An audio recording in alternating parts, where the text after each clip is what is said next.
So we are here doing phase 4 of this job. We've already done 3. We're here doing phase 4 of this job, and it is extending this patio. They wanted to do it in phases. They wanted to make sure that they were getting what they wanted. So I came in here originally and I made a master plan for this entire backyard. And then we've been slowly putting the pieces together to make this plan kind of come to fruition. And so inside of that, there was a gazebo. There's going to be an outdoor kitchen. There's pavers. There's they've got a pool already in the backyard. There was a deck. There's a lot of different pieces. We're handling just the paver portion, but I went ahead and put together a design for the whole yard so that they knew what direction and where to put things and how to put this whole space together. So here we are now. So you can kind of see, here's a fire pit that we put in originally. It looks a little bit of a mess right now because they got dogs and they got to keep the dogs on that side. Here's the deck, the hot tub, and then those pavers continue all the way down over and through this space right here. And we got a drain in there. So right now, this is where we're running into a little bit of an issue. So this is, like I said, phase 4. We're running into an issue here right now. So right where you see where we're digging right now, if you watch where I walk, you'll be able to see. You see, I don't know if you can see that in the video, but the ground is shifting like crazy. So this ground is unstable and we're not able to actually put our pavers right over top of it because I cannot get this ground to stabilize right now.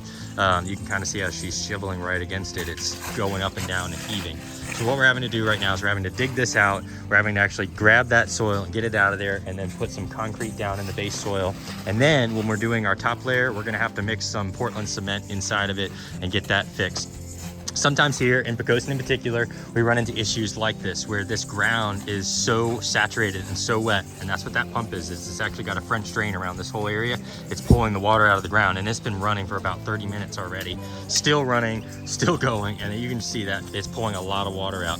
So that's going to help us get this area to dry out, but we still kind of need to make sure our foundation is in the right spot and is working. Otherwise, our pavers will shift and move, and you'll feel like you're on a springboard when you're standing in this space.